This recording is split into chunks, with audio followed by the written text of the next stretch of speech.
প্রধানমন্ত্রী হিসেবে দায়িত্ব গ্রহণের পর একের পর এক চমক দেখিয়ে চলেছেন তারেক রহমান। চলতি রমজানে ফ্যামিলি কার্ড চালুর ঘোষণার পর এবার ইমাম মুয়াজ্জিনদের জন্য বিশাল সুসংবাদ দিয়েছে তার সরকার, যেখানে বলা হয়েছে ঈদের আগেই মসজিদের ইমাম মুয়াজ্জিন ও খতিবদের কাছে পৌঁছে দেওয়া হবে সম্মানী এবং উৎসব ভাতা, যা অত্যন্ত প্রয়োজনীয় উদ্যোগ।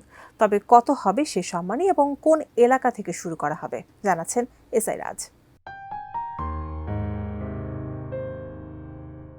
চলছে পবিত্র মাহে রমজান মাস। রহমত, মাগফিরাত ও নাজাতের এই মাস শেষে আসছে মুসলমানদের সবচেয়ে বড় ধর্মীয় উৎসব পবিত্র ঈদ উল ফিতর।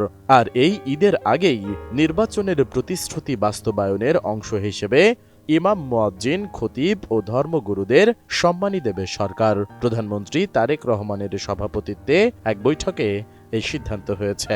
নির্বাচনের আগে বিএনপির অন্যতম প্রতিশ্রুতি ছিল মসজিদের ইমাম, মুয়াজ্জিন, খতিব সহ বিভিন্ন ধর্মগুরুদের সম্মানী ভাতা প্রদান করা।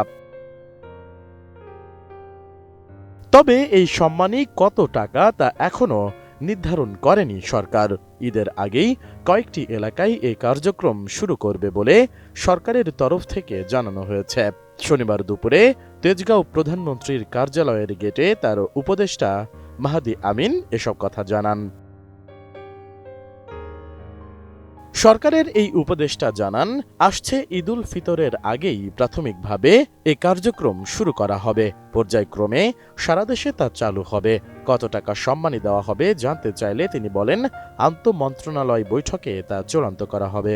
মাননীয় প্রধানমন্ত্রীর নির্দেশে একটি সিদ্ধান্ত গৃহীত হয়েছে যে ইনশাআল্লাহ এই ঈদের আগেই আমরা এটি পর্যায়ক্রমে শুরুর যে প্রস্তুতি সেটি সম্পূর্ণ করে কিছু কিছু জায়গায় ইনশাআল্লাহ সম্মানিত খতিব সাহেবদের, ইমাম সাহেবদের এবং মুয়াজ্জিন সাহেবদেরকে একটি সম্মানী প্রদান করব ইনশাআল্লাহ।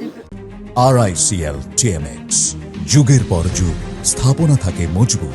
বৈঠকে দেশে দ্রুত কর্মসংস্থান সৃষ্টি এবং বিদেশি দক্ষ জনশক্তি রপ্তানির বিষয়েও আলোচনা হয়।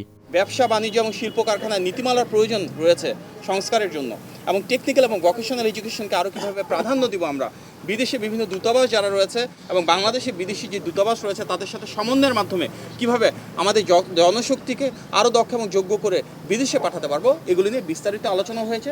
এ সময় তারেক রহমানের প্রেস সচিব সালেহ শিবলি বলেন, আজ ছিল তারেক রহমানের তৃতীয় কর্মদিবস। নির্বাচনের প্রতিশ্রুতি বাস্তবায়নে বেশ কিছু দিক নির্দেশনা দিয়েছেন প্রধানমন্ত্রী। মাননীয় প্রধানমন্ত্রী জনাব তারেক রহমানের তৃতীয় কর্মদিবস ছিল। এই নির্বাচনের আগে বাংলাদেশের জনগণের জন্য উনি কি কাজ করবেন, দলের কি ম্যানিফেস্টো, বাংলাদেশের মানুষের জীবন মান উন্নয়নে ওনার কি কর্মসূচি, এই কর্মসূচি কিভাবে বাস্তবায়ন করা যায়, এই বিষয়গুলো নিয়ে উনি সারাক্ষণ কথা বলেছেন। এ সময় উপস্থিত ছিলেন প্রধানমন্ত্রীর অতিরিক্ত প্রেস সচিব আতিকুর রহমান রুমন সহ প্রধানমন্ত্রী কার্যালয়ের বেশ কয়েকজন কর্মকর্তা। এর আগে চলতি বছরের শুরুতে দেশের প্রায় 3.5 লাখ মসজিদের 17 লাখ ইমাম মুয়াজ্জিনকে সম্মানী ভাতা দেওয়ার ঘোষণা দেয় অন্তর্বর্তী সরকার। পাশাপাশি মসজিদের খাদেমদেরকেও এর আওতায় আনার কথা তখন জানানো হয়েছিল। এসআই রাজ, এটিএন নিউজ, ঢাকা।